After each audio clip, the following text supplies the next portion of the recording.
Hi, everybody. This is the last of our videos on the annual planning section. I'm Jim Haviland from Impact Architects. And we just want to go over some of the things that people, some tips and tricks and what people get wrong in here.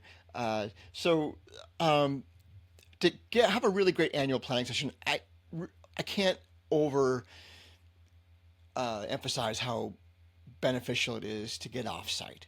Wherever you've been doing your quarterly sessions, if you're doing them in your office, it's great to have a change of scenery, a change of context, and also to make sure you don't have any interruptions. You got to put yourself in a new uh, uh, mind frame to be able to think about these future things. So you really want to do everything you can to make sure you've got some buffer between you and the daily execution to make sure that you get the best of everybody. You prepare for it, but you want to make sure you're as we're doing this, we're making these decisions, we're having these thoughts. Putting everyone in new context helps them better see clearly things that don't necessarily show up during the day to day. You don't have to over-engineer timing. So I do annual planning sessions from August into March. So some people, depending on your calendar for when important things happen for you, it might make more sense to do it early. Uh, um, August is a little bit early, but certainly September is not unheard of, and October is not unheard of. Like, hey, I just want to get an early start on this so we can hit the ground running when it comes to the new year, because nothing magical happens when the date changes. The first of next year isn't going to be a different world.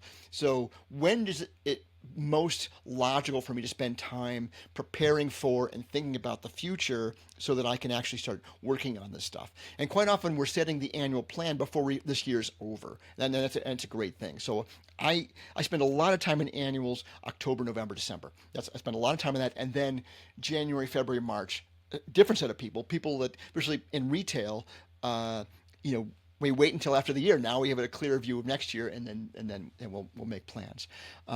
You want to make sure you've reviewed last year, like learn from last year. It's been a long time. You'll be surprised how much you forget from year to year. So it's really important. Review what happened last year. Review how that went. Understand that goes and it's if you're using the 90 software, you can actually go back over the record of that meeting. You don't get a recording, but you can certainly get all the output. What are all the issues you created? What are all the notes you took? What are the plans you made? And understand how that meeting went before you make the agenda for this new one, so you can learn from those things. And you got to make sure everyone dedicates some time to prepare. I got a whole slide on what the preparation might look like. You'll do your own, but I'll just give you an example of these are the to-do lists, because you should spend some time on this. This is valuable time. It makes a big difference if we do the work of having a well understood, well considered future. Then we'll make better short-term decisions, and everyone else will be able to make decisions based on those things too. Some of the errors people make here. Remember, we're objective driven, not agenda driven. So you're going to have an agenda. Everyone has a plan until they get punched in the face. So, as things come up, that's why we do it in the shape that we do. We start by getting rid of last quarter.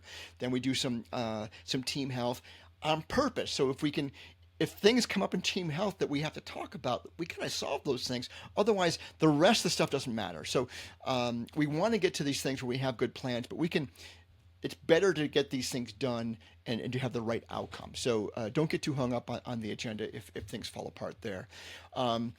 Either everyone together or no one together. So with annual sessions, quite often we're all in the same room, but I've got clients who have an international leadership team, and so they just can't logistically get together for a couple of days. So figure out a way to if the people that can't come to a meeting together, that's fine.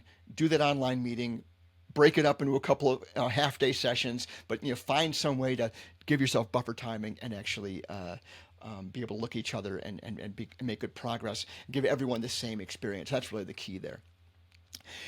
If you've got more than 7 people on your leadership team, and there's good and bad reasons to do this, you're going to have to add more time. So I do have teams that are quite large that are doing 3-day annuals. It's not uncommon as you become bigger, and if you're there's a lot of money to be made out there. It's well worth it to have the time that you put into annual planning. Seven's about the number. Seven's, all of the things we do, for our agenda are really about based on that 7-person team being about the biggest one that it can handle.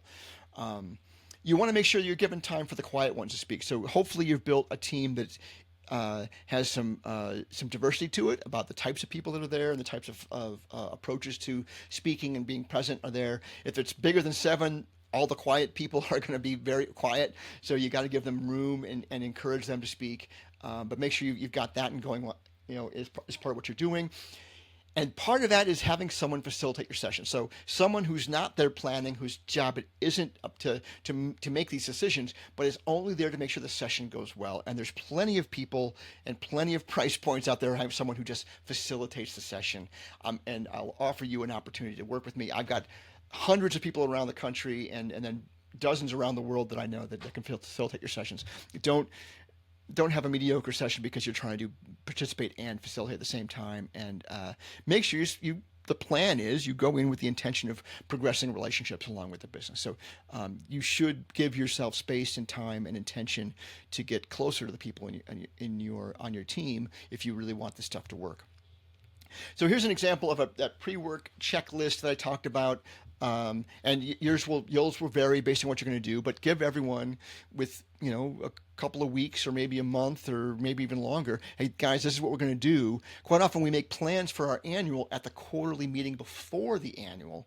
Like, let's make some decisions. Maybe a couple things are left for everyone to think about, but usually a couple of weeks into that quarter, we know what we're going to do. We know where we're going to do it, and we know how we're going to do it.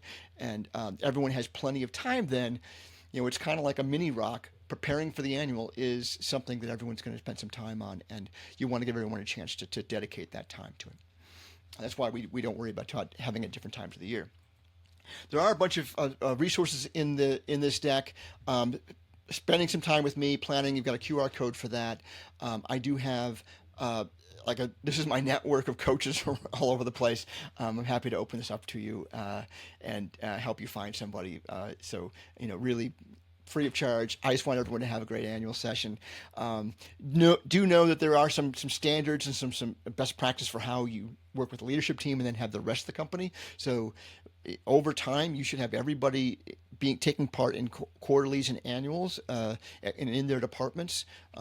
Unless you've got dock workers, maybe that really just turn the crank every day or something like that. Nothing wrong with those kinds of jobs. I'm just saying they don't have to be part of the planning sessions. But anyone that has anyone reporting to them probably should be participating in the planning sessions because they can be doing things to build and fix things. And there's a standard way we think about this. And then there's a bunch of links there for other stuff in there. So that's this year's offering around annual planning support. We're happy to do this at Impact Doctors. Every year we do this. Reach out to us. There'll be links all over the place for you to ask questions. We'd love to spend some time with you to help you make it happen, and let us know if it helps. Thanks, everybody. Bye.